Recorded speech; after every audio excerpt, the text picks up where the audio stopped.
আপনার নামটা বলেন। সমাপ্তি। সমাপ্তি। বয়স? 22। ওকে সমাপ্তি, আপনি কেন মনে করলেন যে আজকে এই ধরনের সিক্রেটস নিয়ে লাখ লাখ মানুষের সামনে নিজেকে হাজির করা, তার প্রয়োজনটা আসলে কি? আসলে আমার মতো অনেকেই হয়তো ফ্যামিলিতে এরকম সিচুয়েশনে পড়ে, যাতে সবাই বুঝতে পারে আর মা বাবা যেন বাচ্চাদের প্রতি বেশি খেয়াল করে, এই জিনিসগুলো যাতে বুঝতে পারে, তাদের সঙ্গে ফ্রিলি কথা বলে, এই জন্যই আসা। আচ্ছা, এবং আপনি কি আমাদের অনুষ্ঠানটা শোনেন? হ্যাঁ, রেগুলার শোনেন?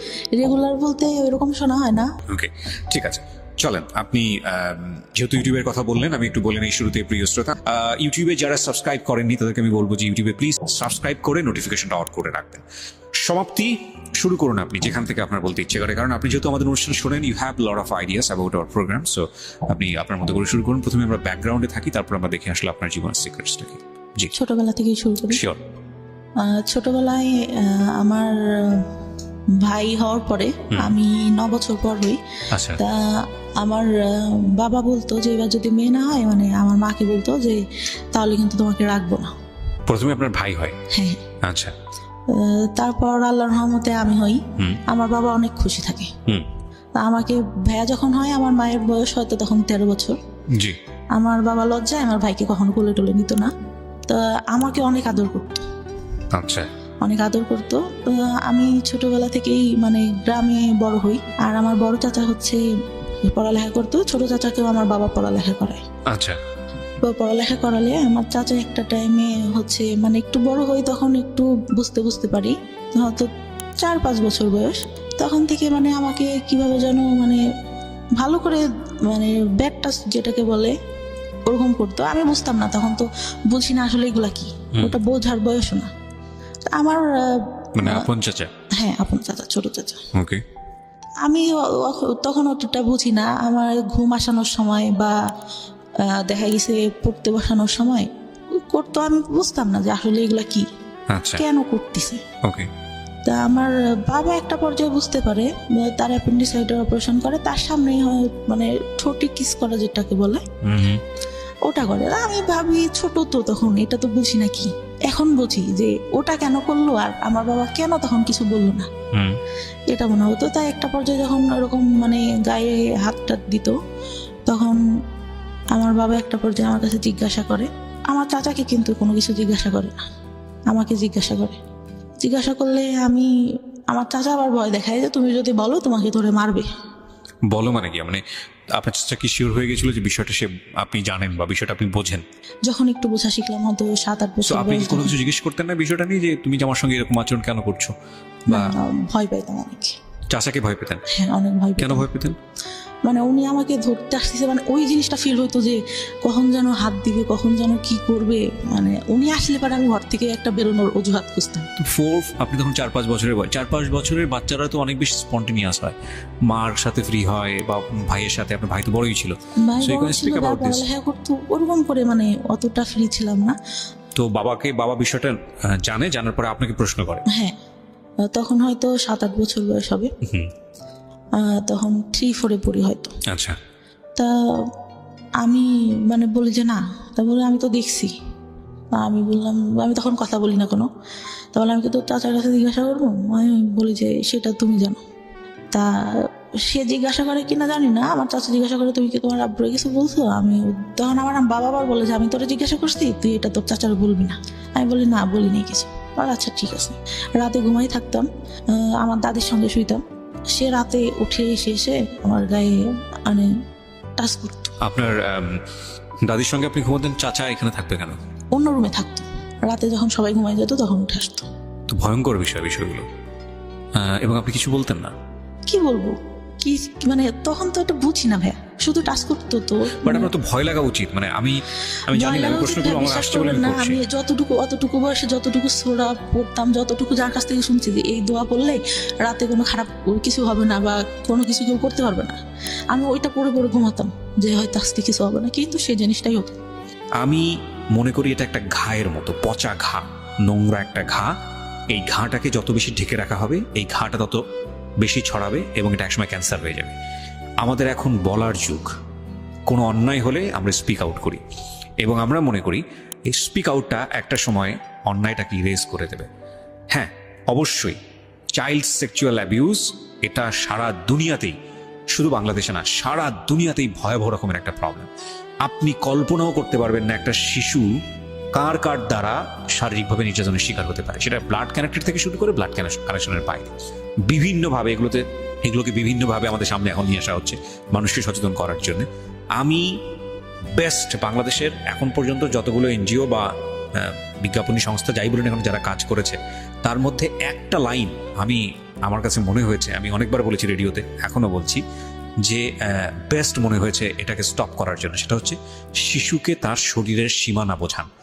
শিশুকে মানুষ আদর করবে, এটাই স্বাভাবিক, কিন্তু কোনটা গুড টাচ, কোনটা ব্যাড টাচ, এবং ব্যাড টাচ হলে সেটা নিয়ে স্পিক আউট করা, ব্যাড টাচ হলে প্যারেন্টসদের কাছে গিয়ে বলা, ব্যাড টাচ হলে এমন কাউকে গিয়ে সেটা বলা যিনি অ্যাকশনে যেতে পারেন, এবং যদি সেটা না হয় তাহলে সে কোথায় যেতে পারে, এই বিষয়গুলো নিয়ে কথা বলা। এটি স্কুলে বলা প্রয়োজন, এবং নট অনলি দিস, স্কুলে শুধুমাত্র না, ফ্যামিলিতে বলা প্রয়োজন, এবং বলার জায়গা থেকে আপনি কিছু করতে চাচ্ছেন শিওর, এবং বলার জায়গাটা থেকে আমার মনে হয় তার একটা নির্ভরতার জায়গা ক্রিয়েট করা প্রয়োজন। সো এটা নিয়ে আমি বহুবার রেডিওতে বলেছি, এবং আজকের এই স্টোরিটা হয়তো সেদিকেই যাচ্ছে। আমরা একটু ওয়েট করি, সামনে থেকে একটু আগাই, কারণ আমি জানি যে আজকের এই সমাপ্তির গল্পের মধ্য দিয়ে বাংলাদেশের অনেক মেয়ে নিজেদের শৈশব খুঁজে পাবে, আমি ডেফিনেটলি শিওর।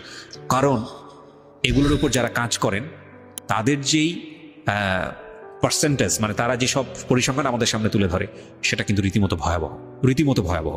আমরা নারী শিক্ষা নিয়ে কাজ করেছি, আমরা শিশুর পুষ্টি নিয়ে কাজ করেছি সরকারি তরফ থেকে, আমরা যেটা বলছি, এবং এগুলোতে আমাদের যে অর্জন সাউথ এশিয়ার মধ্যে, এটা মাইল ফলক সারা বিশ্বের কাছে, মাইল ফলক লাস্ট 10 ইয়ার্সে। এবং আমাদের এখন কাজ করা উচিত শিশুর পরিপূর্ণ মানসিক বিকাশ নিয়ে, এবং এখানে সরকারের যেরকম পৃষ্ঠপোষকতা প্রয়োজন, একইভাবে বেসরকারি পর্যায়ে যৌথভাবে কাজ করা প্রয়োজন। শিশু নারী হোক কিংবা পুরুষ হোক, মানে আমি যেটা বোঝাচ্ছি, ছেলে হোক কিংবা মেয়ে হোক, এই জায়গাটায় আমাদেরকে অবশ্যই এখন এনশিওরিটি দিতে হবে যে তার যেন একটা নিরাপত্তা বলয় থাকে। কারণ এটা যে কত ভয়ানক একটা ব্যাপার একটা শিশুর মানসিক বিকাশের জন্য, এটা যে তাকে কোথায় নিয়ে যেতে পারে আপনি চিন্তাও করতে পারবেন না। অথচ আমরা এই বিষয়গুলো যুগের পর যুগ ধরে আমরা অ্যাভয়েড করেছি, আমরা চুপচাপ থেকেছি, আমরা যখনই স্পিক আউট হয়েছে কেউ মুখ বন্ধ করে দিয়েছি, এবং সেটা শুধু পরিবারে না, এটা মিডিয়ার ক্ষেত্রে হয়েছে।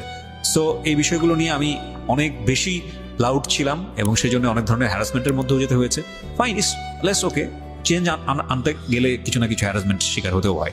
ওকে, বলুন তারপর আপনার যেখানে আপনি ছিলেন, যে চাচার বিষয়টা বলছিলেন, তারপর ওরকম হতে থাকে। আমি স্কুলে পড়ালেখা অনেক ভালো ছিলাম। আচ্ছা, অনেক ভালো ছিলাম বলতে 2-3 রুলের মধ্যে সবসময় থাকতো। আচ্ছা, আমি একটা জিনিস যেটা বুঝলাম, আপনার বাবা বিষয়টা জানলো এবং সে বললো যে চাচাকে না বলতে, এবং আপনি সেটাই করলেন, এবং আপনি ধারণা করেছিলেন বাবা যেহেতু বিষয়টা জানে সুতরাং এটার একটা প্রতিকার বা কোনো একটা কিছু হবে, সেটা তখন হয়নি। ওকে, তারপর পড়ালেখা অনেক ভালো থাকে, কিন্তু যখন মানে বুঝতে শিখলাম তখন পড়ালেখা থেকে মানে আমি কেমন যেন হয়ে যাই, মানে পড়ি কিন্তু আমি মানে সেরকম করে পড়ালেখা হচ্ছে না। আচ্ছা, মানে কনসেন্ট্রেশন যায় না, নাকি আগ্রহ থাকে না, কোন কোথায় সমস্যা? পড়ালেখা করি কিন্তু টেনশন ভেতরে কাজ করে, ভালো লাগে না। সবাই যেরকম অন্য পাশে দেখতেছি, অন্য ছেলে মেয়েরা যেভাবে বড় হচ্ছে, ওদের লাইফে কোনো ঝামেলা নেই, আমার কেন এত সমস্যা, এটা মনে হতো। আর ক্লাস 5 থেকে ভালো রেজাল্ট হয়, তখন যখন 6-এ উঠি তখন থেকে পড়ালেখাটা ডাউন হতে থাকে আস্তে আস্তে। ওকে, আর তখন আমি রিলেশন বলতে আমার ফ্রেন্ডরা রিলেশন করতো ক্লাস 5-এ। তখন আমি বলি যে তোরা রিলেশন করিস, এটা কেন, এতটুকু বয়সে মানুষ রিলেশন করে? তা একটা ছেলে আমাকে পছন্দ করতো, আমাদের থেকে উপরে পড়তো, আমার খালাতো ভাইদের সঙ্গে পড়তো। তা আমি বলি যে ওরা বলতো যে তোর এই ছেলেটার সঙ্গে রিলেশন করাই দিব। আচ্ছা, আমি তো ওনাকে পছন্দ করি না, কেন রিলেশন করবো?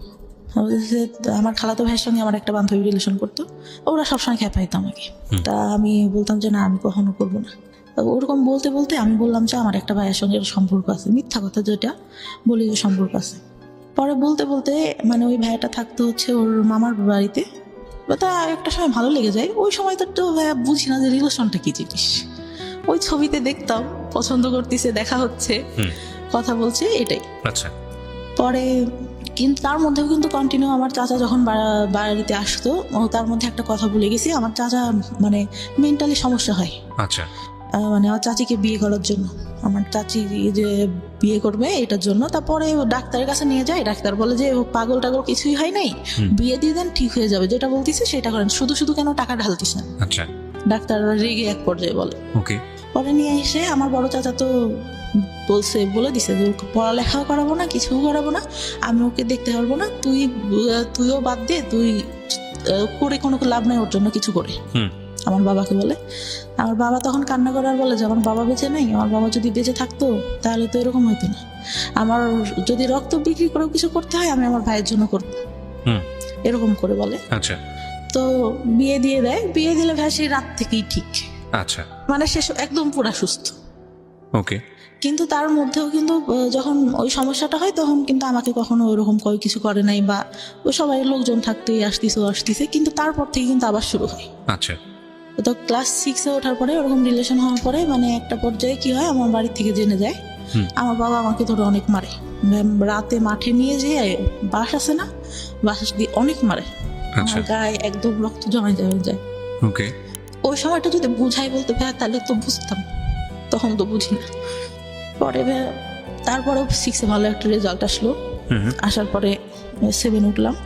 ওরা পরে মানে অনেক রাগ হইতো আমার যে কেন এরকম কেন করবে আমার সঙ্গে। ওকে। আর ছোটবেলা থেকে ভাই এমন করে মানুষ করছে আমাকে, আমি কখনো কোনো কিছু না চেয়ে আমার বাবার কাছে পাইনি। আচ্ছা, যখন যেটা চাইছি। পরে কি হয়, যখন একটু মানে 8-এ উঠলাম, জিএসসিতে অনেক খারাপ রেজাল্ট হয়, জিএসসিতে রেজাল্ট খারাপ হলো।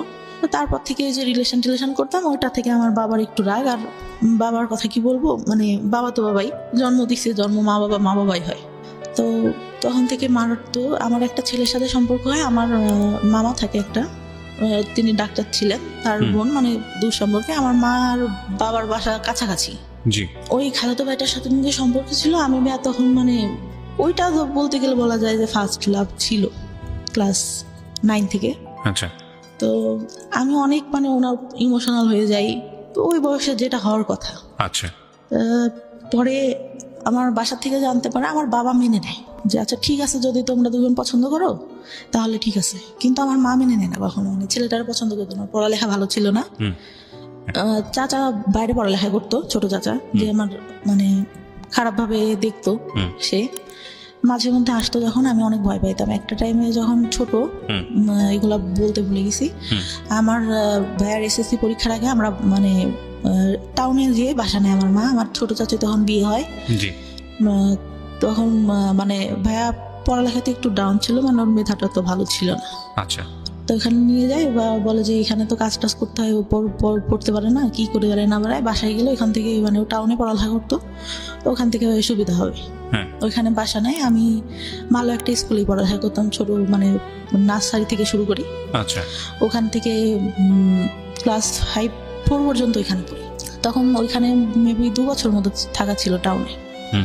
তো তখন ফ্রেন্ডদের সাথে অনেক ভালো, এখান থেকেই যেতাম। আমার খালাতো ভাই একটু উপরে পড়তো, আমি নিচে পড়তাম। আর ওই ভাইয়ার পরীক্ষা দেয়, এসএসসিতে ফেল করে ইংলিশে। আচ্ছা।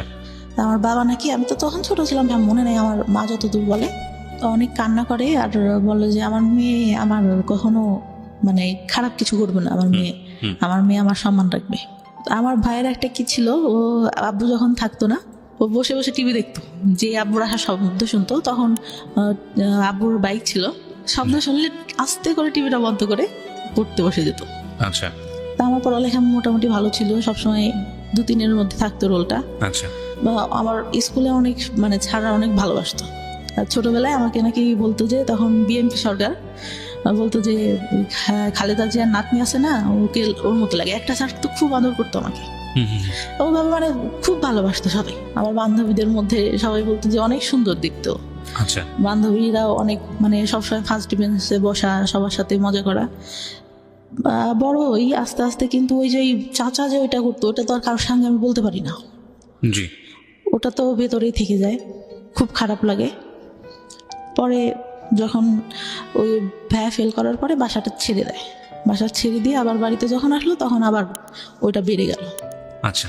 বেড়ে গেল বলতে পরে যে বাবা একটা টাইমে দেখতে পারে, কিন্তু আমার বাবা কিন্তু একটা বার আমার চাচার কাছে জিজ্ঞাসা করেনি যে তোর মেয়ের মতো তুই কেন এগুলো করিস।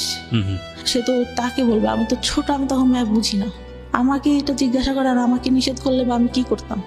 আমি যে রুমে থাকতাম তার পাশের রুমে আমার চাচা থাকতো, আমার চাচি তার কাছে আসে শুয়ে, কিন্তু সে রাতে ঘুমাই গেলে উঠে ঠিক আমার এখানে আসবে। ভাইয়া অনেক কান্না করতাম, বিশ্বাস করবেন না। আর চুল টানতাম, হাতে কাটতাম, করতাম। খুব যখন খারাপ লাগতো নিজের গায়ে নিজে খামচাতো।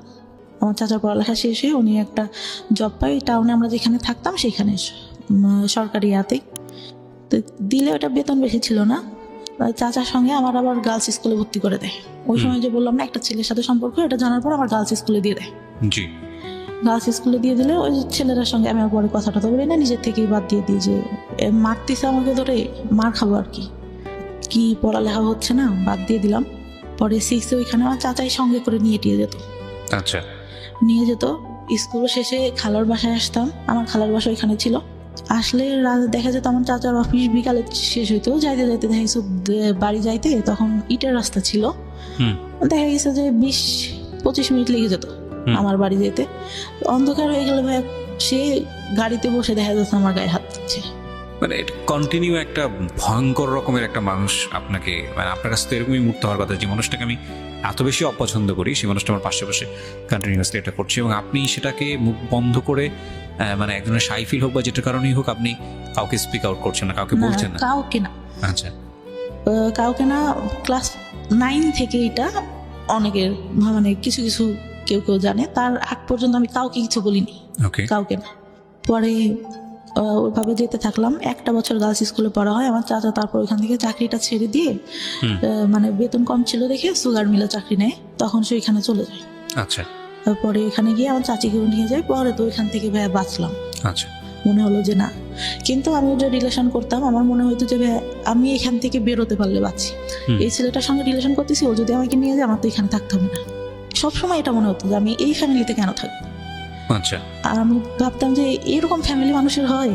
আরও তো আশেপাশে আমার বান্ধবীরা আছে, ওরাও তো কত ভালো, কতই। খুব খারাপ লাগতো। আর একটা আমার বাবা ছোটবেলায় স্কুলে যাইতাম, ফার্স্টে হয়তো দিত, তখন 2 টাকা 5 টাকা অনেক কিছু পাওয়া যাইতো ভাইয়া। তাই কি হয়, আমার বান্ধবীরা একটু ভালো ফ্যামিলি ছিল, আমার বাবা মানে আমাদেরও ভালো ফ্যামিলি, কিন্তু আব্বু ভাবে টাকা দিতে চাইতো না।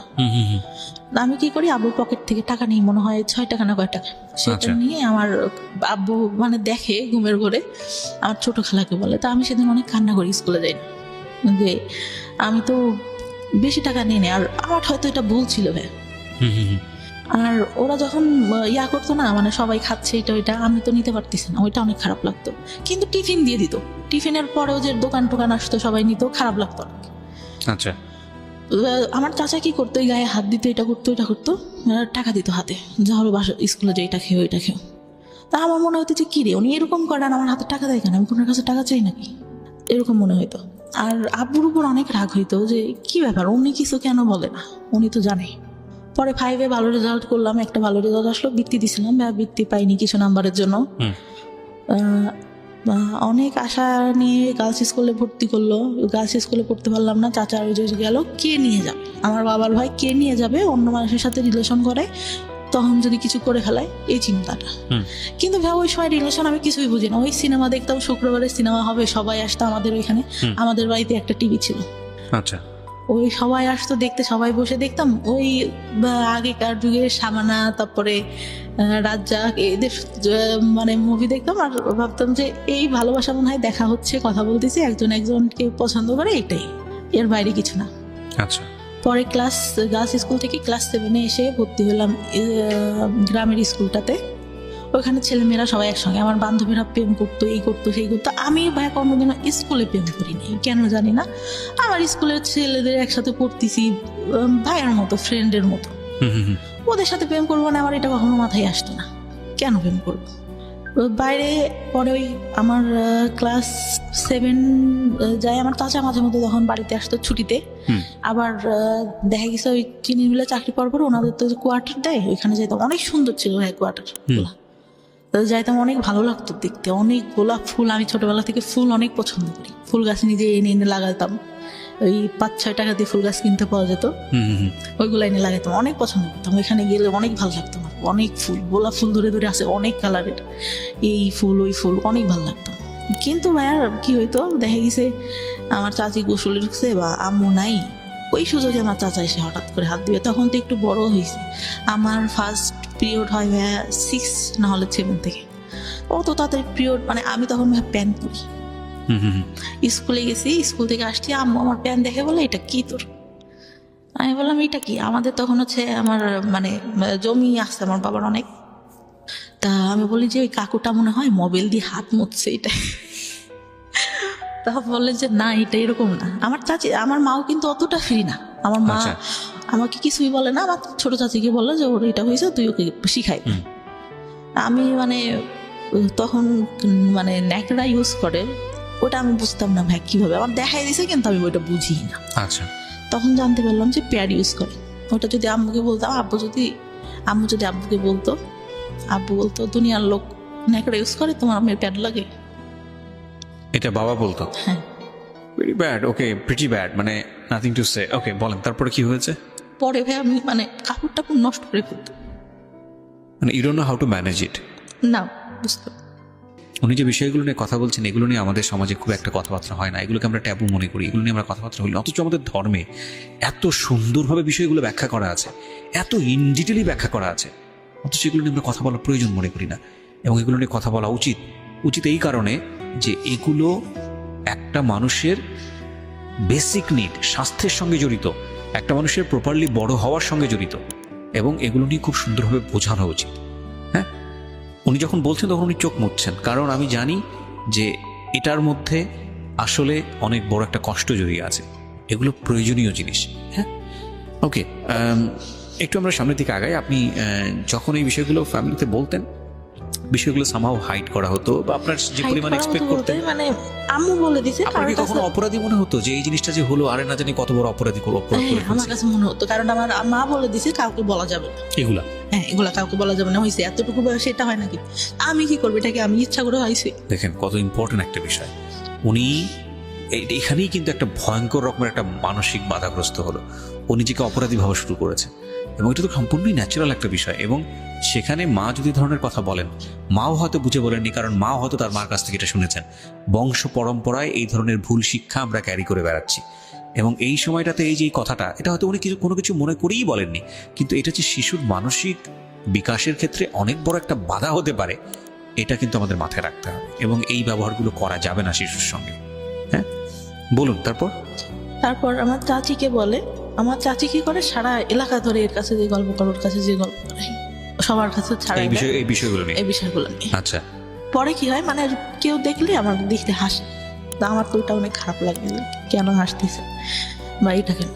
পরে আমরা 3টা বান্ধবী ছিলাম। বান্ধবী বলতে একটা ছিল আমার থেকে বয়সে 2 বছরের বড় হবে, কিন্তু একসঙ্গে পড়তো, পড়ালেখাটা অত ভালো ছিল না। 3জন একসাথে বেড়াতাম। আমার পাশে আর একটা চাচা ছিল, সে আবার কি করতো, আমাদের 3জনকে দেখি ওরকম 3জনের সঙ্গে। আমার খারাপ লাগতো, কি ব্যাপার আমার সঙ্গেই কেন এরকম হচ্ছে, আমি কেন? আর আমি ছোটবেলা থেকে যেরকম দেখতেছেন অতটাই ছিলাম না, কিন্তু লম্বা হাইটে যারা 2-3 বছরের বড় তাদের থেকে লম্বা ছিল, ছিল। তো ওরা মানে আমার দিকে সবার নজর, কেন জানি না। আর মানে সবাই বলে যে বড় হওয়ার পরে যতটুকু জানছি, আমার যে বললাম শেষে লাস্ট যে বয়ফ্রেন্ডের সাথে সম্পর্ক ছিল, আমাদের গোষ্ঠী আর ওদের গোষ্ঠী আলাদা, একই এলাকাতে। ও বলা বলি করতো যে তোমাদের গোষ্ঠীর মানে লোকদের ইয়াটাই খারাপ, সবাই একই রকম।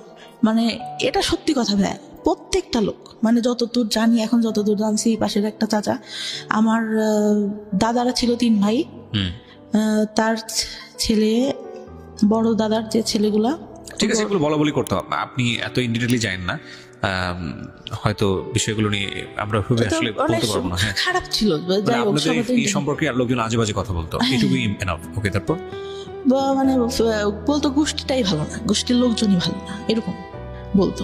তারপর ওরকম হওয়ার পরে আমার যখন ওইরকম হলো, পরে আমি তো খেললে ওই যদি চাচাকে দেখতাম, ভয়তে ওইখান থেকে সরে যেতাম। আচ্ছা, যে কি করবে, আবার ডাকবে কিনা। আচ্ছা, সবাই গাছ উঠতে পারতো, আমি গাছ উঠতে পারতাম না, আমার খুব আফসোস লাগতো। ছোট একটা গাছ ছিল, এটা উঠতে পারতাম, তাছাড়া উঠতে পারতাম না। আর সবাই মানে আমাদের ফ্যামিলিটা যেহেতু সব ইয়ার থেকে একটু ভালো ছিল, সবাই আমাদের ওইখানে আসতো, আর আমার বাবা এইটা ওইটা কিনে দিত, খাইতাম। তা সবাই ওইটার জন্য আসতো। আসতো, মানে আমাকে সবাই খেলবে। আর এত বোকা ছিলাম ভাই, বিশ্বাস করবেন না, ভালো ভালোটা সবাইকে দিয়ে দিতাম, নিজে না খেয়ে। এখন পর্যন্ত এই অভ্যাসটা আছে। তা যখন 6 থেকে গার্লস স্কুল থেকে 7 আবার এখানে এসে ভর্তি হলাম, বান্ধবীরা প্রেম করে, এই করে সেই করে, আমার খুব খারাপ লাগে। স্কুলে কেন এটা করবো, আবার স্যাররা দেখা যাচ্ছে ওইটা নিয়ে খারাপ খারাপ কথা বলতেছে, তো খারাপ লাগে। তারপরে আমি স্কুলে যাই, যখন পিরিয়ড হইতো তখন স্কুলে যাইতাম না ভাইয়া, কারণ আমি ক্যারি করতে পারি না ওটা, আমি কাপড় নোংরা করে ফেলতেছি। আচ্ছা, এই সময় আপনার মা আপনাকে কোনো সাপোর্ট দিত না? না, মা টাকা পাবে কোত্থেকে? মা ওই যে হাঁস মুরগি একটু পালতো, ওইটা দিয়ে দেখা গেছে এইটা ওইটা করতেছে সংসারে। আমার বাবা কেমন ছিল, এই বাজার করতেছে, এই করতেছে, লোকজন আসতেছে, আহামরি কেনা কিনতেছে, কিন্তু সংসারে কি দরকার হইলো ওটা নিয়ে তেমন কোনো ওটা focus নিয়ে থাকতো তোর না। কোনো মাথা ব্যথা নেই। তখন স্কুলে যাইতাম না, তখন আমার মায়ের উপর আমার বাবা অনেক গালাগালি করতো যে কি পড়ালেখা করে না, স্কুলে যায় না, এই বছরে কয়দিন স্কুলে যায় কয়দিন যায় না। হুম। পরে তখনও ভালো রেজাল্ট আসতে হয়, কিন্তু যখন চাচা ওই যে চাকরি পাইলো আসতো, তখন ওই যে গায়ে হাত টাত দিত, তখন তো একটু বড়, যখন প্রিয় হয় তারপর থেকে তো বুঝি, অনেক কিছুই বুঝি, শুনি, বান্ধবীরাও বলে, আবার বড় যে আপুগুলা ছিল ওরাও বলে, তখন বুঝি। তখন আসলে ওইটা মাথার মধ্যে কাজ করে যে এটা কি করতেছে আমার সঙ্গে, কেন। তখনও কিছু বলতে পারি না। 8 থেকে রেজাল্ট খারাপ হলো, চাচা তো ওই যে মাঝে মধ্যে আসতো। 9-এ যখন উঠি তখন আমার ওই যে খালাতো ভাই আছে একটা, মানে চাচতো মামার বোনের ছেলে, জি। ওর সঙ্গে আমার রিলেশন হয়। রিলেশন হলে একটা পর্যায়ে মানে চলতে থাকে, আমি অনেক সিরিয়াস হয়ে যাই। তা আমি বলতাম ভাই আপনি কি সিরিয়াস, আপনি করে বলতাম তখন।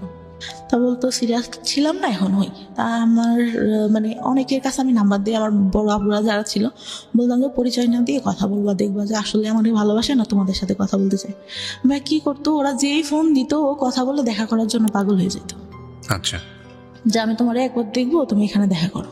পরে বয়ফ্রেন্ডের যখন দেখলাম যে উনি আমার প্রতি সিরিয়াস না, অনেক মেয়ের সঙ্গেই কথা বলে, এর সাথে সম্পর্ক করতেছে, ওর সাথে যে ফোন দেয় তার সঙ্গেই, একটা পর্যায়ে আমি কি করলাম, নিজে থেকে বাদ দিয়ে দিলাম। হ্যাঁ, বাদ দেওয়ার পরে কিন্তু এতটা মানে করি, আমি ঘুমের ওষুধ খাইতাম, আমার ঘুম আসতো না, ঘুমের ওষুধ খাইতাম। আর খুব খারাপ লাগতো।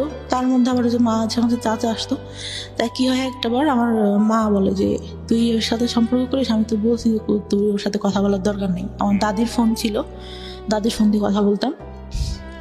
পরে আমি কি করি বলো, যে তোর বাবার কাছে বলবো। বাবা তো জানতো, কিন্তু মানে কি বলবে, আমি অনেক ভয় পেয়ে যাই। আচ্ছা। ভয় পেয়ে যায় যে আমার চাচা এরকম এরকম, এইটাই তো কিছু বলে না, আবার এইটা নিয়ে দেখা গেলো কি বলবে। আমার মায়ের আবার একটা সমস্যা ছিল, কিছু হইলে আমার বাবাকে বলতো। আচ্ছা। আমি একবারে ভাই 40টা ঘুমের ওষুধ খাই ওই ক্লাস 9-এ থাকা অবস্থায়? ক্লাস 9-এ থাকা অবস্থায়। মানে কি আপনার প্ল্যান ছিল যে আপনি সুইসাইড করবেন? সুইসাইড। আচ্ছা। বমি করি, আমার 4-5 দিন পর্যন্ত কোনো ছিল না। আমি জামাটা চেঞ্জ করবো এটাও করতে পারতাম না। গোসল খাওয়া সব আম্মার দাদি ধরে করাইতো। পরে আমার বয়ফ্রেন্ডটার সাথে হয়ে যাওয়ার পর ক্লাস 10-এ যখন উঠলাম, আমি 9 থেকে অঙ্কে অনেক খারাপ রেজাল্ট করি। অঙ্কে মানে 10-এ টুনে মনে হয় 34 না কত পেয়ে পাশ করি। আমার বান্ধবীরা অনেক হাসাহাসি করতো। আর আমার যে বয়ফ্রেন্ডটার সাথে সম্পর্ক ছিল ওরা জানতো, আরও ওই মাঝে কথা বলতাম, অনেক ছেলে ঘুরতো ভাইয়া, অনেক ছেলে ঘুরতো। আর ওই ঘুমের ওষুধ খাইতাম, মানে প্রাইভেট পড়তে যেতাম, কেমন অ্যাবনর্মাল টাইপের হয়ে গেছিলাম আমি। তো পড়াচ্ছি, মানে আমার কোনো খেয়াল নেই। স্যার বলতো যে কী ব্যাপার, তুমি খেয়াল করো না কেন, দেখলে তো পারো, অনেক ভালো পারো, দেখো না কেন। স্যার বলেন আমি বাসায় যেয়ে দেখবো। স্যারটা অনেক আদর করতো। তা ওইভাবেই পড়ে অঙ্ক ভালো পারতাম না, হাসাহাসি করতে। আর ওই যে ছেলেগুলো প্রপোজ করতো ভাইয়া, ওরা কি মানে এরকম ছিল, কিছু না করলেও ভাইয়া কেন ছেলে মানুষ এরকম আমি জানি না, বলতো যে সব করছি, ওই মেয়েরা তো আমি সব করছি। আচ্ছা, ওকে। একটা ফুফাতো ভাই এরকম বলে, ওইটা আমি পরে আসি। তা ওইখান থেকে ক্লাস 9-এ ওরা হাসাহাসি করতো। তা আমার এত খারাপ লাগে যে কি আমি অঙ্ক ভালো পারি না। আমি স্যার, হিন্দু ছিল স্যারটা, আমার জীবনে আমি এত ভালো মানুষ দেখিনি। আমার ধর্মের না, যেহেতু আমি ইসলাম ধর্মের, আমার স্যার ছিল হিন্দু ধর্মের। একটু উনি প্রাইমারি স্কুলে চাকরি করতো। স্যারের কাছে বললাম, স্যার আমি তো অঙ্ক ভালো পারি না, আমাকে একটু যদি ভালো করে পড়াইতেন। তা বলে যে আচ্ছা ঠিক আছে, তুমি পাশে এসে বসবা, পার্টিতে বসাইতো, যে পাশে এসে বসবা, আমি তোমাকে, ওরা যা করে তার থেকে আমি উৎপাদক ভালো পারতাম না। আমি বললাম স্যার উৎপাদকটা আমার একদম বাদ দিয়ে দেন, আমি এটা বুঝি না, একটা করলে আর একটা করতে হবে। এই দেখা গেছে আমার একটা কমন পড়ছে আর একটা কমন পড়তেছে না, তখন কি করবো। পরে স্যার এরকম করে আমাকে অঙ্ক করায়, আমি এসএসসিতে অঙ্কে আমার প্লাস আসে, আর কোনো কিছুতেই প্লাস আসে না। আচ্ছা। তার মধ্যে যে চাচা এসে অঙ্ক করতে দিত, অঙ্ক ভালো পারতাম না, পড়তে বসাইছে। যে কয়দিন আসতো উনি আমাকে পড়তে বসাবে, আর ওই যে ইন্টেনশনালি গায়ে হাত দিয়ে যাচ্ছি। এই অঙ্কের টিচার? না না না, চাচা। আমার চাচা। ওকে। ওই যে আসতো মাঝে মধ্যে বাড়িতে, জি। অঙ্ক না পারলেই দেখা গেছে রাগারাগি করতেছে। আমি অনেক কাঁদতাম, আমি কিছু বলতাম না, অনেক কাঁদতাম। আমি বলতো তুই পড়িস না কেন, এই জন্য তো তোকে রাগ করে। আম্মু তো তখন কিছু জানে না। ও আমার, তার মধ্যে আমার ছোট চাচার একটা বাচ্চা হয়, আমার ভাইটাকে আমি অনেক আদর করতাম, অনেক ভালো লাগতো। কি হয়তো আমার ভাইটাকে কোলে দিতে যে উনি আমার গায়ে হাত দিত। Very bad. মনে হতো আমি মারা যাবো, আমি এই সংসারে কেন, এর থেকে যদি একটা গরিব ঘরেও জন্ম হইতো তাহলে মনে হয় এর থেকে মানুষ ভালো থাকে। কোন ক্লাসের ঘটনা এটা? আপনি যে ক্লাসের কথা বলছেন, যে ক্লাসে আপনার অঙ্ক করাচ্ছে? 9-এ। তখন পর্যন্ত আপনি মার সঙ্গে কেন বলছেন না এগুলো? আমি তখনও ভাইয়া যে মাকে বলতে হবে এটা কিভাবে নিবে, সে আমাকে বলে দিছে যে এইগুলা কাউকে, পিরিয়ডের কথাই বলেছে, কাউকে বলতে হয় না। এইটা বললে কি বলবে? ওকে। এটা বললে কি বলবে? তার মধ্যে কি আমার চাচাদের জমি জাতি নিয়ে অনেক মানে একটু ঝামেলা হয়। ছোট চাচাটাই সবসময় বেশিরভাগ ঝামেলা করে। বড় চাচাটা অনেক ভালো, উনি BCS ক্যাডার, প্রভাষক এখন, অনেক ভালো। মানে চাচা ছোটবেলা থেকে অনেক ঈদে প্রত্যেকবার জামা কিনে দেবে, আর আমাকে বলতো আমার হলুদ পরি। আমাকে বড় চাচা বলতো, আমার বড় চাচা। আচ্ছা। অনেক আদর করতো। আমি চিন্তা করতাম চলে যাব, কিন্তু তখন চিন্তা করতাম যে আমার ভাই, আমার সবাই অনেক ভালোবাসে, আমি চলে গেলে তো মান সম্মান থাকবে না। আর নাম ডাক আছে যেহেতু ফ্যামিলির একটা। SSC পরীক্ষার আগে আমি সম্পূর্ণ সবার সঙ্গে কথা বলা বন্ধ করে দিই, যে আমার এমনিতে অঙ্কেটে ভালো পারি না, আমি কারোর সঙ্গে কথা টথা বলবো না, আমি পরীক্ষাটা ভালো মতো দিই। তো পরীক্ষাটা দিই, পরীক্ষা দেওয়ার পরে আসলো এই কোনো রকমে মানে পাশ করলাম, ভালোই মোটামুটি একটা রেজাল্ট আসলো। আসার পরে আমি মানে বাইরে ভর্তি হওয়ার ইচ্ছা আমার অনেক। তা টাউনে সরকারি মহিলা কলেজে আমার সব মানে ইয়াটিয়া দিলাম, চান্স হইলো এখানে, কিন্তু আমার আব্বা ভর্তি করলো না। কেন করলো না? যে ওই ছেলের সঙ্গে সম্পর্ক আছে, যদি ওইখানে যেয়ে দেখা টেকা করে, এই জন্য। হয়তো তো তার জায়গা থেকে এটা ঠিক ছিল, কারণ আমি করবো না এর গ্যারান্টি কি আমার, আমি নিজে থেকেই বলতেছি। পরে ভর্তি করলো না, ওইখানে একটা স্কুল কলেজে ভর্তি করলে এমনিতে মানে আমাদের এখান থেকে একটু টাউনে যে কলেজটা ছিল যেতে 30 মিনিট মতো লাগতো। তো ওইখানে আমার বাবার যে ফ্রেন্ডের ছেলেটা আবার ওইখানে কলেজে কিভাবে যেন খোঁজ পায় আমাকে, মানে ওই ছেলেটার আবার কি হয় বলতে ভুলে গেছি। আমার SSC পরীক্ষার পর আমার ফুপুর বাসায় আমি বেড়াইতে যাই। আচ্ছা। গেলে তা ওরা তো আমাদের বাসা থেকে আগের থেকে আসেই, দেখা গেছে একটা অকেশন হইলে, একটু অনুষ্ঠান হইলে আসে, আঙ্কেল আসে, আঙ্কেলের ছেলে আসে। তা আসলে পরে ওরা বলে যে জানো আমাদের সঙ্গে পরে ওই আপুটার সঙ্গে এই ভাইয়াটার সম্পর্ক আছে। আমি কি বলিস, ও তো আমার দিকে একটু এরকম তাকায়, আমি তো বুঝি।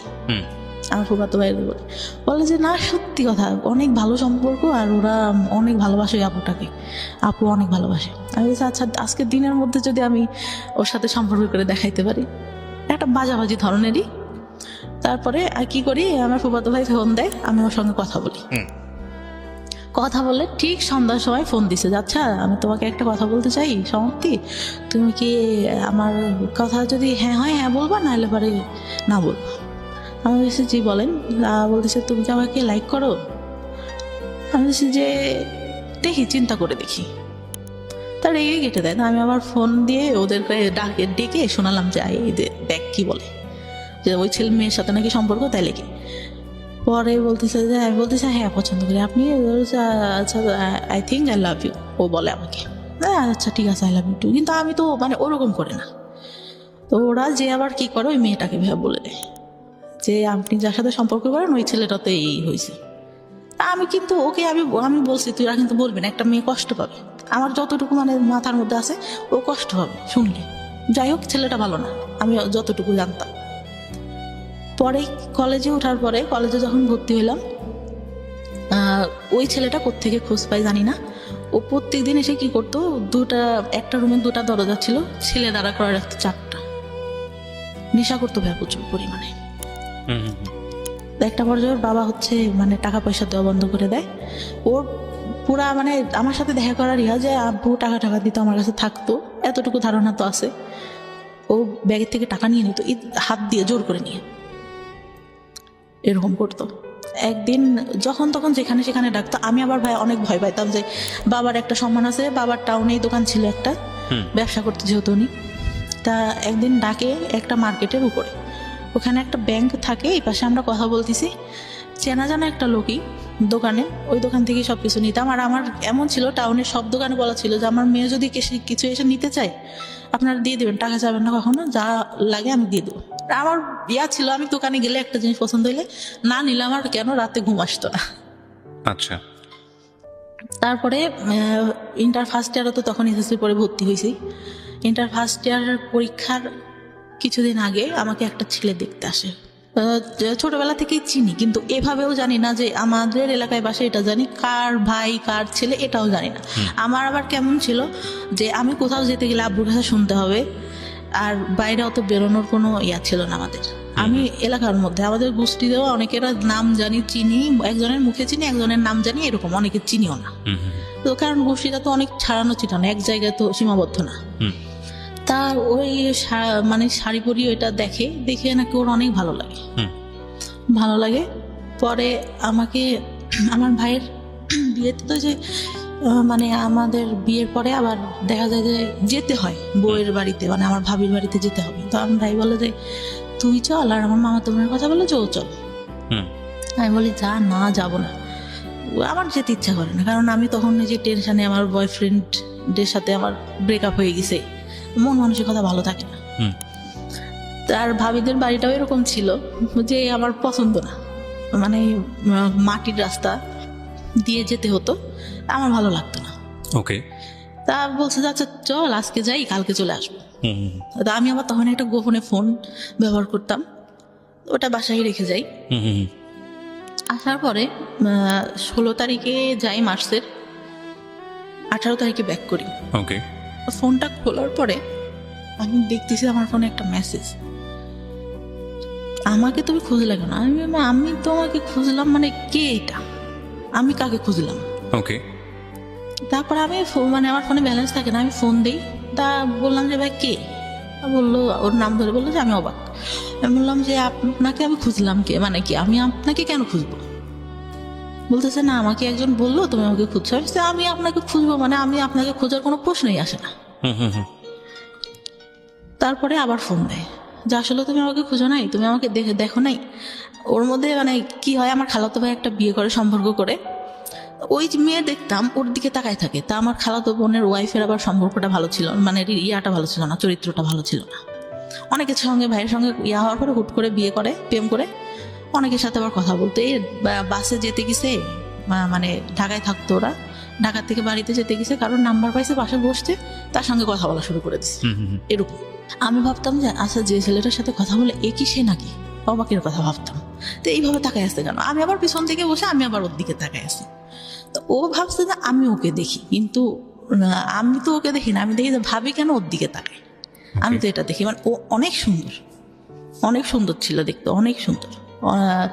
ও 6 ফিট হাইটে, লম্বা, সেরকম দেখতেও সুন্দর। তা তখন বলে যে আমাকে বললো তুমি আমার দিকে তাকাইছিল না। আমি তো তাকাইছিলাম না। তখন আমি এটা খুলেই বলি যে এরকম আমি ভাবছি যে ভাবি আপনাকে দেখে কেন তাকায়, আপনার সঙ্গে কি কথা বলে কিনা। তা বলে না, আমার সঙ্গে কথা বলে না, আমি জাস্ট তোমাকে অনেক ভালো লাগে এই জন্য। আমি পরে বলি যে ভাইয়া আমি, আপনি আমার সাথে কথা বলবেন ঠিক আছে, আমি সব কিছু বলি যে আমার কিন্তু আগে অনেকগুলো রিলেশন ছিল, অনেকের সঙ্গে আমি কথা বলতাম, এগুলো কিন্তু আপনি জানেন এলাকায় যেহেতু এইগুলো আসতে পারে, আর আপনি এইগুলো নিয়ে পরে সমস্যা করবেন, সম্পর্ক করলেও এটা কিন্তু হবে না। পরে ও বলে যে আচ্ছা ঠিক আছে, সমস্যা করবো। মানে যখন রিলেশন হইলো, কথাবার্তা হইতো, ফিজিক্যালি কোনো কিছু না, শুধু এমনিতেই কথা হইতো। কিছুদিন পরে ঠিক সেই কথাগুলো শুরু করলো, কেন করছো, আমার ফ্রেন্ডরাও তো এর মধ্যে আছে, কথা বলছো কেন? ও বলছে যে তোমার সাথে থাকছে, এই বলছে, এই করছে, ওই করছে, আমার তো এগুলো নিতে কষ্ট হবে। মানে সবাই আপনার নামে বদনাম করতো। বদনাম যেটা, কিন্তু সামনে কখনো কিন্তু ভাই কেউ বলেনি, কারণ বাবার একটা ইয়া ছিল, কখনো কেউ বলবে এরকম না। কিন্তু গেলে পারে এই মেয়েটা ভালো না, এই মেয়ের চরিত্র ভালো না, পরে এরকম বলতো। তারপর আমি ওর কাছে বিশ্বাস করবো না, সব ঘটনা বলি, সব আমার ছোটবেলা থেকে কি হয় না হয় আমি সব কিছু বলি। আচ্ছা। ও মানে একটা পর্যায়ে কি হলো ভাই, ওইগুলা নিয়ে কথা বলা শুরু করলো। ওই আপনার সঙ্গে ঝগড়া হতো, এগুলো নিয়ে খোঁটা দিত, এগুলো নিয়ে খোঁটা দিত। মানে ওইগুলা চাচাদের কথা না নিয়েও বাইরে যে ছেলেদের সঙ্গে কথা বলতাম এগুলা নিয়ে খোটা দেওয়া শুরু করলো। আমি তখন অনেক কাঁদতাম যে তোমারে তো আমি সব বলছি, দুনিয়ার কেউ কিছু জানুক না জানুক তুমি তো জানো, তাহলে কেন এরকম এইগুলা বলো? আর তুমি যদি আমার লাইফে আগে আসতে তাহলে তো আমি এগুলা করতাম না। আমি তো তোমাকে ভালো করে চিনতাম না, স্কুলে গেছি একটু দেখছি এই যা, তুমি আগে বলতো আমার সাথে রিলেশন করবা, তুমি তো অনেক আগে না, কারণ আমি তো ছোট, তুমি তো আমার থেকে বড় হবে। পরে ভাই আমার ফার্স্ট বিয়ের ইয়াটা আসে, হুট করেই আমাকে বিয়ে দিয়ে দেয়, আমার কাছে জিজ্ঞাসাও করে না যে আমি পছন্দ করি কিনা। কিভাবে হয় বিয়েটা? আমাদের এখানে কোন ক্লাসে তখন আপনি? Inter first year. ওকে। আমার তখন ভাই বিয়ের বয়সটাও হয়নি। মানে আমার মাকে এসে একজন বলতো যে মানে সে হচ্ছে মুরগি দিয়ে যেত আমাদের বাসায়, বলে যে আপনার মেয়েটা তো অনেক সুন্দর, ছেলেটা অনেক সুন্দর, বাইং হাউসে চাকরি করে, তা আপনার মেয়েকে বিয়ে দিয়ে দিই। তা আমি বলে যে খোঁজ খবর না নিয়ে, আর আমি এগুলো জানি না, ওর বাবা শুনলে রাগ করবে। তা আব্বুকে বলে, আম্মু হয়তো কোনোভাবে কনভিন্স করে বললে আম্মু আমার ভাইয়াকে পাঠায়। ভাইয়ারা ঈদের মধ্যে মানে বিয়ের পরে ভাইয়া বাসাতেই থাকে, ভাইয়া চাকরি একটা করতো সেটা ছেড়ে দেয়। পরে ভাইয়া যায়, যে কি করে ওকে বলে যে আশেপাশ থেকে খোঁজ নিতে, ও কি করে ওই বাসায় ঢুকে যায়। পরে ছেলের ছোট ভাইয়ের কাছ থেকে সবকিছু দেখে, তাদের বাড়ি টাড়ি দেখে অনেক মানে টাইস করা, ইয়া করা, ফুল ওয়াল উপরে টিন শিট, তার মধ্যে টাইস করা, ইয়াটিয়াও অনেক ভালো, ভাইয়া পছন্দ করে। তখন ছেলে আসে দেখতে, তার একদিন না দুদিন পরে ভাই আমি তো ছেলে মানুষকে তাকায় দেখবো, লজ্জার একটা ব্যাপার, আমাকে শাড়ি টাড়ি পরানো হয়, তা আমি তাকাই না কখনো। উনি আমার কাছে জিজ্ঞাসা করে ঠিকানা এইগুলা নর্মালি যেগুলা জিজ্ঞাসা করে, বা চুল দেখাবে সেই এইসব কিন্তু কিছু বলে না, এমনি নাম টাম জিজ্ঞাসা করলো, ইয়া করলো, অনেক পছন্দ হয়েছে। পছন্দ হইলে মানে আমার মায়েরও অনেক পছন্দ, বাবারও অনেক পছন্দ ছেলেকে দেখে, কিন্তু ছেলেটা ভাই আমার থেকে মনে হয় 17-18 বছরের বড় হবে। ওকে। 17-18 বছরের বড় হবে। তখন তারা কি করলো যে বিয়ে করবে। তা আব্বু বলে যে আচ্ছা বিয়ে না, আমার একটাই মেয়ে, আমি অনেক বড় করে অনুষ্ঠান করব, আমরা এমনিতে শুধু কাবিন রেজিস্ট্রেশন করে রাখি, রেজিস্ট্রি করা হয়, কবুল টবুল বলা হয় না। ওই ছেলেদের তখন রাতে ওইখান থেকে চলে যায়। আমি অনেক কান্না করি ভাই, আমি তখন বলতে পারি না যে এই ছেলের সাথে আমার সম্পর্ক আছে, আমি একে ছাড়া থাকতে পারবো না। পরে তার মধ্যেও আমার যে চাচা আসে, ছোট চাচা আসে, ঈদে আসে, এই আসে সেই আসে, কন্টিনিউ এটা চলতে থাকে। আচ্ছা। পরে বিয়ে দেওয়ার পরে হুট করে দিয়ে দিল। আমার সবাইরে ফোন দিয়ে বললো, আমার বড় চাচা বলে যে কি ব্যাপার, তুই বিয়ে দিলি আমাদের কাছে তো জিজ্ঞাসা করবি। পরে যাওয়ার পরে আব্বু একটা ফোন দিল, ওই কন্টিনিউ কথা হইতো ছেলেটার সঙ্গে। কথা বলার আগে অন্যই যখন চলে যায় তার পরের দিন আমার ফুপুরা আসে, সবাই আসে, আমাকে আমি বললাম যে ভাই ছবিটা দেখি ছেলেটার। আমার যখন দেখাইলো আমি শুধু ভাইকে বললাম তোরা কি করলি? মানে এটা বিয়ে হওয়ার পরে গিয়ে আপনি ছবি দেখলেন ছেলেটার? আমি তখন তাকাই দেখিনি ভাই, মানে আমি লজ্জাতে কি তাকাই দেখবো, আমাকে জিজ্ঞাসা করছে, আমি মাথা নিচু করে যতটুকু বলার বলছি। ছেলেটা হাইট টাইট লম্বা টম্বা সুন্দর ছিল, কিন্তু অত বয়সের তো একটা ছাপ মুখের উপর পড়ে। তো বিয়ে হয়ে যায় এইভাবে। আমি সেদিন আমার যার সাথে সম্পর্ক ছিল ওকে ফোন দিয়ে আমি অনেক কান্না করি। ঈদের পরে ও বাড়িতেই ছিল, ঢাকায় পড়ালেখা করতো। ও শুধু বলে যে যা হবার হয়ে গেছে, এখন আমি কি করবো। আমি তো মানে আমার ভাইয়ের সাথে ওর আবার অনেক ভালো সম্পর্ক ছিল। আমি তো ভাইয়াকে ফোন দিয়েছিলাম যে ভাই কি করেন। এখন ভাইয়া তো আর আমাদের সম্পর্কের কথা জানে না, হয়তো অনেকের কাছ থেকে শুনতে পারে, তাছাড়া তার কাছে জানে না। বললো যে ওকে দেখতে আসছে, হয়তো বিয়ে হয়ে যাবে, আমি বাড়িতে। তা বলতেছে ও নাকি জিজ্ঞাসা করে আমাকে, যত দূর বলে যে খোঁজ খবর নিছেন কি করে ছেলে, যে হ্যাঁ ভালোই। বলতেছে এরকম হুট করে কি বিয়ে দেওয়া ঠিক? ও নাকি এই কথাটা বলে, আমাকে বলে যত দূর। এখন ও বলছে কি না দেওয়া আমি সঠিক জানি না। অনেক কান্নাকাটি করলে রাতে যে কাবিন রেজিস্ট্রি হওয়ার পরে ওরা তো চলে গেল। পরে আমার সাথে কথা হইতো, কিন্তু আমি নিতে পারতাম না। পরে মানে যখন কথা টথা হইতো, উনি একটা পর্যায়ে বলে যে আচ্ছা আমাদের তো শুধু কাবিন রেজিস্ট্রি হয়েছে, তুমি ফোনে কবল বলো, আমিও বলি, মানে আমাদের তো তাহলে বিয়ে হয়ে গেল। কে বলছে তা? মানে আমার যার সঙ্গে কাবিন রেজিস্ট্রি হয়। আচ্ছা আচ্ছা, ওকে। আমি বলতেছি কেন বলবো, যখন কাবিন মানে কবুল বলতে হবে তখন তো বলবি, তখন তো সবাই থাকবে। ফোনে বলে শুধু কি দরকার, কাবিন রেজিস্ট্রি তো হয়েছি। তো বলতেছে বলো, তাহলে তো আমরা স্বামী স্ত্রী হয়ে গেলাম। তা উনি বলে 3বার বলে, আমি বলি না, মানে আমার মনের মধ্যে যেন কেমন একটা লাগে যে কি ফোনে কেন বলবো।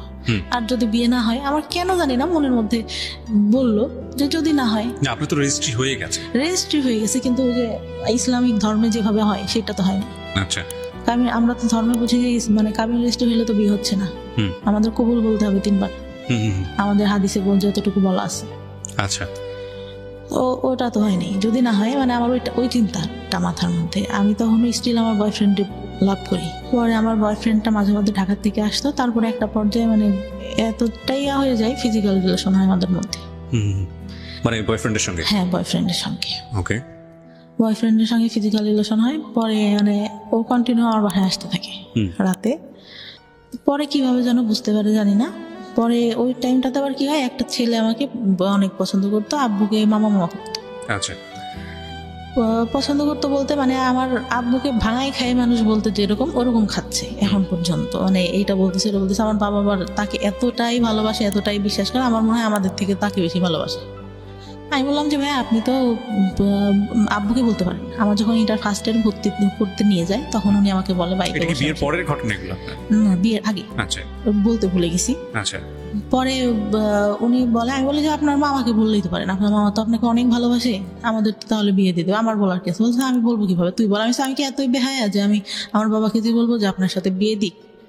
আর আপনি মানে আমি এরকম করে বলি যে আমি হয়ে দেখতেছি আপনাকে এরকম। আপনার গার্লফ্রেন্ড ছিল, আমার ছোট চাচির সঙ্গে পড়তো, ওনার গার্লফ্রেন্ডটা। আপনার গার্লফ্রেন্ড আমার ছোট চাচির সাথে পড়ে। আমি যখন ছোট তখন থেকে দেখতেছি, আমি হয়ে আমার বুদ্ধি হওয়ার পর থেকে আপনি এরকম, আপনাকে কেন বিয়ে করবো? তো কথায় কথা বলে, তুই তো তাহলে প্রেম করিস না। প্রেম করি না করে এটা কোনো কথা না, আমার মা বাবা যার সাথে দেবে তার সাথেই আমি থাকবো।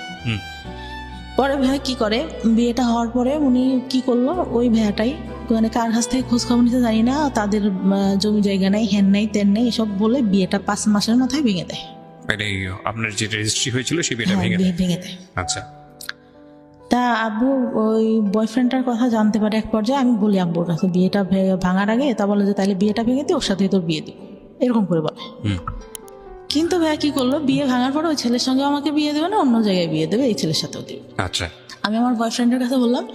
বয়ফ্রেন্ড তখন কি করতো, পেশায় কি ছিল? কিছুই করে না? পড়ালেখা করতো। আচ্ছা। ইঞ্জিনিয়ারিং করতেছিল। তো ও বললো যে আমি তো চাকরি বাকরি করি না, আর আমার মা মেনে নিবে না, তোমার বিয়ে ভেঙে দিছে, এইটা জানলে তো আমার মা নিবে না। আসলে ভাই কথাটা ছিল হচ্ছে, আমার যতটুকু দরকার ছিল ও তো আমার কাছ থেকে পাইছে, আমাকে কেন বিয়ে করবে? আমার যতটুকু ধারণা এখন বুঝি। পরে আমি অনেক কান্না করতাম যে আমি আব্বুকে বললাম তোমার কথা, তুমি এখন এগুলো কেন বলো? বলছে আমার পক্ষে সম্ভব না তোমাকে বিয়ে করা, আর তুমি আমার ফ্রেন্ডদের সাথে কথা বলতা, এইগুলো তোমাকে নিয়ে যখন সংসার করবো তখন মনে পড়লে আমি এটা মেনে নিতে পারবো না। আচ্ছা।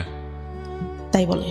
পরে একটা পর্যায়ে কি হলো, আমি মানে কথা বলাটা আস্তে আস্তে বাদ দিয়ে দিলাম। আর খুব মনে পড়তো, মাঝে মধ্যে কান্নাকাটি করতাম। ও মানে ভাইয়া অকথ্য ভাষা আমাকে গালাগালি করতো। আপনার বয়ফ্রেন্ড? হ্যাঁ, এত বাজে বাজে কথায় বকাবকি করতো ভাইয়া, আমি নিতে পারতাম না। অনেক কান্নাকাটি করতাম যে আমি তো আমার জীবনের এমন কোনো ঘটনা নাই যে বলি নাই, তুমি এগুলো কেন করতেছো? এগুলোর জন্য আসলে একটা ফ্যামিলি এডুকেশন প্রয়োজন হয়। মানে বিয়ের আগে ধরনের অনৈতিক সম্পর্কে না জড়ানো, বা শেয়ারিং এর জায়গা থেকে আসলে কতটুকু শেয়ার করব, যাকে শেয়ার করছি সে আসলে এতটুকু আস্থার জায়গা আছে কিনা। সো এগুলোর জন্য আসলে একটা ফ্যামিলি আন্ডারস্ট্যান্ডিং এর প্রয়োজন হয়, ফ্রেন্ডশিপের প্রয়োজন হয়, এবং একটা ফ্যামিলি এডুকেশনের প্রয়োজন হয়। স্কুল জীবনে ভাই একটা বান্ধবী ছিল অনেক ভালো, ও ক্লাস 4 থেকে চলে যায়, তারপর থেকে আমার কোনো ভালো বান্ধবী জীবনে আসেনি। রাইট, আপনি যে ভুলগুলো করেছেন আসলে ভুল করতে করতে শিখেছেন, তার আগে আপনি কেউ বলবে বুঝাবে এরকম কেউ ছিল না। রাইট, তারপর কি হলো? পরে একটা পর্যায়ে এরকম বাদ দিতাম, আর আমি মাঝে মধ্যে ফোন দিলে ওরকম বাজে বাজে কথা বলতো। পরে মানে ওই বিয়েটা ভেঙে গেলে আমি আবার আব্বুকে বললাম যে আচ্ছা যাই হয়েছে ও তো আমাকে কি করবে না। আর আমি মানে চিন্তা করে দেখলাম, আব্বুকে বললাম যে ও বলতেছে এই কথাগুলা, তার থেকে বিয়ের পরে যদি অশান্তি করে তার থেকে এখন হয়তো বাদ দিয়ে দেওয়াই ভালো। ওই আগে আমার যে কাবিন রেজিস্টার হয়, ওই ছেলেটা আবার মানে আমাকে খুব ভালোবাসতো, আর ওর বাবা আমাকে অনেক আদর করতো ভাই। মানে আমার মনে হলো যে আর একটা বাবা পাইছে আমার জীবনে, মনে এত ভালো লোকটা ছিল। পরে আমার চাচারা এসে বললো যে ওই ছেলে বিয়ে করবে না, হয়তো বিয়ে করতে চেয়ে ভেঙে দিবে এরকম। আচ্ছা। পরে ওই ছেলেটা আবার ফোন দিয়ে চাচাদের বলে আচ্ছা আমি একটু বাইরে ছিলাম এই জন্য ফোন, তুই ফোন ধরতা, বাইরে ছিলাম, আমাদের সামনে আসা নেই, ঠিক আছে। একটা কথা কি ভাইয়া, যেটা সত্যি কথা, ওই ছেলেটার অনেক বয়স ছিল, এই জন্য মূলত ও চাচাদের সামনে আসে। ওকে। ও ভাবছে যে এত ছোট মেয়েকে আমি বিয়ে করছি, আমার সাথে হয়তো দেখার পরে দিবে না, এই জন্য সে ভয় সামনেই আসেনি। আসেনি। আচ্ছা। আমি একদিন বিয়ের পরে যখন বিয়েটা ভাঙে নাই তখন বলি যে আপনার বয়স এত বেশি, আপনি আমাকে বিয়ে করলেন, আপনি তো দেখছেন আমি তো তখন তাকাই দেখি না, আপনি তো দেখছিলেন যে আমি তাকাইও দেখি নাই, আপনার কি এটা ঠিক হয়েছে? বলে আসলে এখন বুঝতেছি ঠিক হয় নাই, তারপরে তোমার কি মানে বিয়েটা ভেঙে দিব? আমি বলছি, না, মেয়েদের জীবনে একবারে আমাদের যে ফ্যামিলি যে স্ট্যাটাস ছোটবেলা থেকে দেখে আসতেছি, একটা মেয়ের বিয়ে ভেঙে গেলে পরে আর ভালো বিয়ে হয় না। ছেলেটা বয়স বেশি হলেও, যেটা সত্যি কথা আমার লাইফে দেখা, শ্রেষ্ঠ মানুষ ছিল, এত ভালো কথা। আর তাকে আমি ফোনে আমার বলা লাগতো না, 1 সপ্তাহ পর পর ফোনে টাকা লুট দিয়ে দিচ্ছে, ফোন দিলে কোনোদিনও ধরতো না, কেটে ব্যাক করতেছে, আচ্ছা, এরকম ছিল। পরে কি করলো, আমাদের যেদিন মানে বিয়ের কথা ছিল ওদের ওই দিক থেকে দাওয়াত টাওয়াত সব দেওয়া শেষ, তার মধ্যে তো বিয়েই করে দিয়েছে, কিন্তু আমাদের এদিকে কোনো প্রোগ্রামই না। মূলত আমার বিয়েটা ভাঙে আমার বাবা ওই ছেলেটার কথা শুনে, আর হচ্ছে ভাইয়ের বিয়ে দেওয়ার পরে আমার বাবার হাতে হয়তো অত টাকা ছিল না, সে গল্প দিচ্ছে যে আমার একটাই মেয়ে, অনেক বড় করে হ্যান করবো ত্যান করবো, কোনো কিছু করতে পারবে না, এইটা কারণ ছিল। পরে হুট করে ছোট চাচা নিয়ে আসে, যে আমাকে মানে ছোটবেলা থেকে ফিজিক্যালি টর্চার করতো, সে নিয়ে আসে। তা নিয়ে আসলে আমার বাবা বলে যে এইসব কাপড় কেন পরে আসিস, ভালো কাপড় পরতে পারিস না? আমি যে বাসার উপর কি পরবার, তারপরে আচ্ছা ভালো কাপড় পরতে, তা আমি মানে তখন একটু আন্দাজ হয় যে ভালো কাপড় কেন পরতে বলতেছে। তো নিয়ে আসলে ছেলেটা এত সুন্দর করে এত ভঙ্গিমায় কথা টথা বললো, আমাকে শাড়ি পরায় আবার সেই সামনে নিয়ে বসাইলো, সবকিছু জিজ্ঞাসা করলো। আমি ওনার ভঙ্গিমা দেখে, কথা বলা দেখে, দেখতে সুন্দর ছিল আমার, মানে ভালোই, মানে একটাবার তাকাইছিলাম, ভালোই লাগলো। এর থেকে একটু বয়সই হবে, তারপরে বয়সের ডিস্টেন্স আমাদের 15 বছর মতো। তা আমাকে পরে হচ্ছে ওদের বাসার থেকে দেখতে আসবে, এর মধ্যে ওই ছেলে আমাদের মানে সবকিছু, আমার বাবা সবকিছু খোঁজ নিছে এক রাতের মধ্যে, একদিনের মধ্যে। আর নেওয়ার পরে ওরা বাসার থেকে আসে, আমি আবার বলি যে আমার যে আগে একটা হয়েছিল, এটা কি বলা হয়েছে কিনা। আমার মাকে জিজ্ঞাসা করলাম যে আমি কিন্তু পরে এবার বিয়ের পরে সমস্যা হবে, এটা কিন্তু আমি মেনে নেব না। পরে ঘটককে বলে, ঘটক আবার বলে যে না, বলা হয়নি। তা বলে যে আচ্ছা তাহলে বাব্বু বলে যে আচ্ছা বলো, যদি বললে যদি করলো, নাইলে নাই, বিয়ে করলে। পরে বিয়ে দেওয়া ওনাকে বলছে, উনি সবার কাছে খোঁজ নিচ্ছে, কিন্তু সবাই তো জানে, যেহেতু ফ্যামিলিটা ভালো জানে, সবাই বলছে যে না, উঠাই নাই, শুধু ওদের কাবিন রেজিস্ট্রি হয়েছিল। ছেলে বিয়ের আগে আসলো, ওদের বাসার থেকে সবাই আসলো, এসে ওর বাবা ও অনেকই, মানে আমার তারপর ঈদের পরে ছিল, কোরবানি ঈদের পরে মেবি, ওই দুনিয়ার লোক এসে মনে হচ্ছে আমি একটা কার্টুন বসে আছি, আমাকে দেখতেছে। ছেলের নানা ছিল, আমার চুল ধরে ঘুমটা নামায়, এইটা ওইটা, আমার খুব বিরক্ত লাগছে, কি রে চুল ধরবে, এইটা কি চুল ধরার যুগ নাকি? 2015 সাল, ভাই চিন্তা করেন, আমার চুল ধরে হাঁটা দেখতেছে, কেমন মেজাজটা গরম হতে পারে তখন। আমার খুব মেজাজ খারাপ, আমি রেগে যখন বের করে দেয় আমি চলে আসি। আমার চাচা তো ভাইরা বলতেছে আপু কি হয়েছে, আপু কেন রাগ করছে? আমার চাচা তো ভাই বড় চাচার ছেলে, আমার থেকে বয়সে ছোট, মানে আমাদের বাবা আগে বিয়ে করে তো, এই জন্য আমাকে অনেক ভালোবাসে, বুবু বলে ডাকে। বুবু কেন রাগ করছে, বুবু কি হয়েছে? চুল কেন ধরে দেখলো, আমার হাঁটা কেন দেখলো, আমি কি নাকি, এরকম করে বলি। পরে তাদেরও পছন্দ হয়, বিয়ে পরে সেদিন বিয়ে পড়াই দিল ভাই, একদম। আগেটা ডিভোর্স হয়েছিল? হ্যাঁ, ডিভোর্স হয়ে গেছে, তার মনে হয় ভাইয়া 1 সপ্তাহের মাথায় আমার বিয়ে দিয়ে দিল। ডিভোর্স হলেও তো 3 মাস সময় লাগে, ওয়েট করতে হয়। হ্যাঁ, তুই কি করলো, বিয়ে দিয়ে দিল। আর আব্বুর একটু ক্ষমতা ছিল, বললাম না, একটু পলিটিক্যালি ছিল, ওই জন্য কেউ আর কিছু টলে নাই, করে নাই। কিন্তু ওই ছেলেরা নেওয়ার জন্য অনেক লোক দিয়ে খবর পাঠাইছে, ত্যান করছে, কিন্তু আমাদের এদিক থেকে কোনো কথা হয়নি। আমি একটা সময় মানে আগের যে ছেলেটা ছিল ওকে বলছিলাম যে তুমি যদি চাও আমি কিন্তু চলে আসবো, কিন্তু সে নাচের তো অনুষ্ঠান করতে হবে, হ্যান ত্যান, এটা সেটা। আবার তাদের চিন্তা ছিল কিছু দেবে না। পরে এর সাথে বিয়ে গেল, সেদিন বিয়েটা একদম পড়াই দিল। বিয়েটা পড়াই দেওয়ার পরে ছেলের কথার ভঙ্গিমা এটা সেটা, সে ডিপ্লোমা কমপ্লিট করছে, সে বললো যে আমি বিএসসি কমপ্লিট করছি, মিথ্যা কথাটা পুরাই বললো যে টাউনে জায়গা আছে ওইখানে বাড়ি করবো, এইটাও পুরা মিথ্যা কথা। জায়গা কিছুই, মানে এমনিতে গ্রামে জায়গা জমি আল্লাহর রহমতে ভালো আছে, কিন্তু ওইগুলো মিথ্যা কথা, কারণ ওদের যে বাড়ি টাড়ি দেখলে তো বিয়ে দিবে না। আমার চাচা কিন্তু দেখে আসছে ভাই, কিন্তু সেখানে মানে বাড়ি কেমন, এটা কেমন, এটা কেমন কিছুই বলে নাই। বলছে ভাই ছেলে ভালো চাকরি করে, ভালো দেখতে, বাড়ি জমি জায়গা যা আছে অনেক ভালো। বিয়ে হওয়ার পরে তার সাথে উঠাই নাই তখন, এমনিতে বিয়ে হলো, ছেলে থাকলো রাতে, সবকিছু জিজ্ঞাসা করলো যে বিয়ে হয়েছিল, কোনো কিছু হয়েছে কিনা, এটা সেটা। আমি বললাম না, বিয়ের আগেই তো বলছি যে শুধু কথাই হইতো, আর কোনো কিছু না। আর ছেলেটা হয়তো এরকম ছিল না যে দেখা করবে বা হ্যান ত্যান। পরে সারা রাত গল্প টল্প করলাম, করার পরে মানে ভাইয়া যে বলে না যে মানে হাজবেন্ডের কাছ থেকে একটা ভালো কথা বা ভালো কিছু, সে প্রথম প্রথম অনেক ভালো কথা বলতো, ভালো ব্যবহার করতো। আমি ফার্স্ট যখন ঢাকায় আসলাম, একা আসলে চাকরি করতো, একটা বাসায় এসে একা থাকতো, তার ফ্রেন্ডের সাথে একটা বিজনেস করতো, এক পাশে হচ্ছে তাদের জিনিস থাকতো, এই কসমেটিক্স এটা সেটা, আর এক পাশেও থাকতো। সে কি বললো, বিয়ে তো প্রথম করতেছি, এই জন্য আসলে বুঝি নাই কিভাবে, ক্যামেরাম্যান বলতেছে, সে বুঝতেইছে না কি করতে হবে, তাকাইতে হবে কিভাবে কি। বিয়ে তো ফার্স্ট করলাম, আগে তো একটা আর একটাও করি নাই, কিভাবে বুঝবো। আমার ওই কথাটা খুব খারাপ লাগে, কি রে এই খোটা দেওয়া শুরু করলো এটা না কেমনি কি।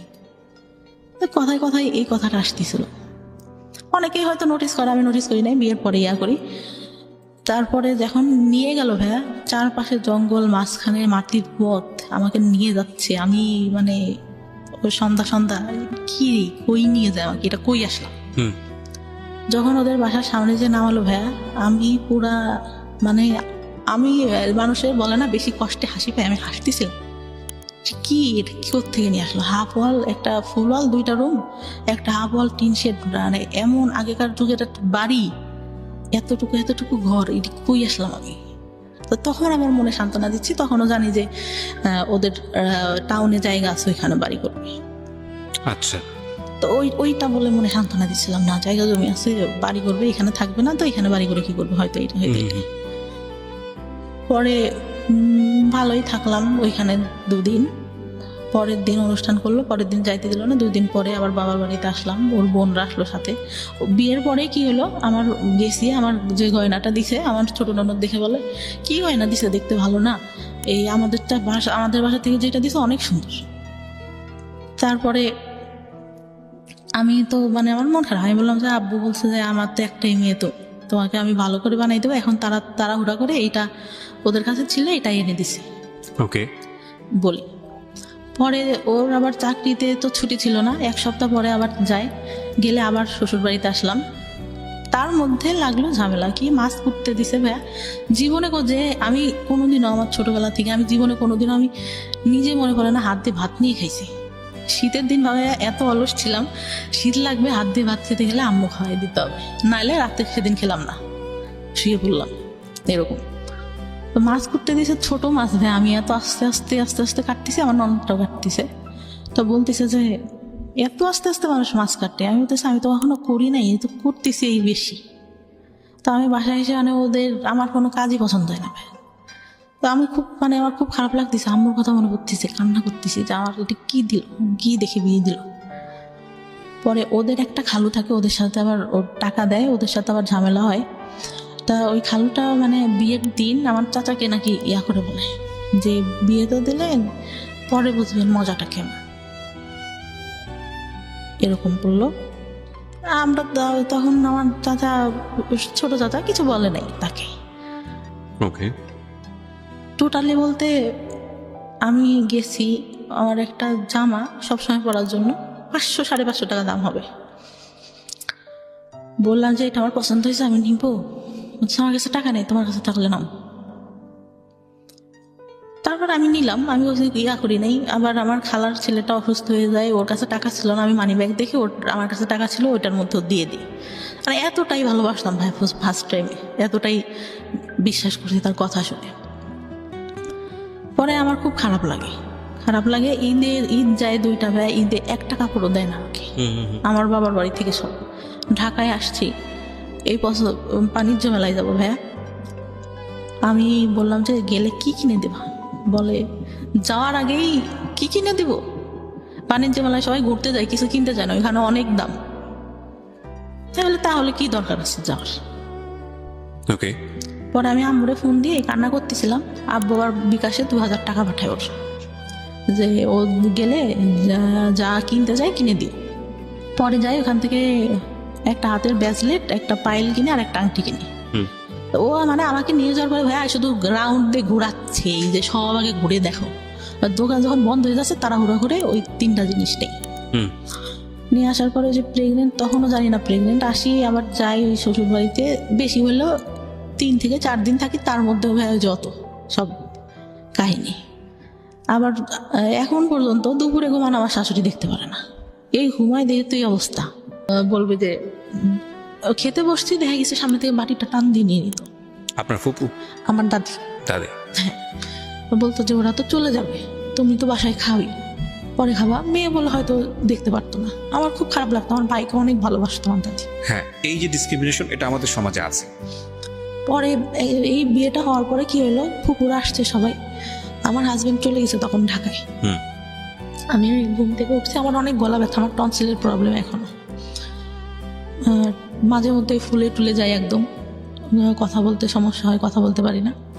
তা খেতে গেছি, আমার ভাবি আমার ভাইকে অনেক ভালোবাসে আমার দাদি।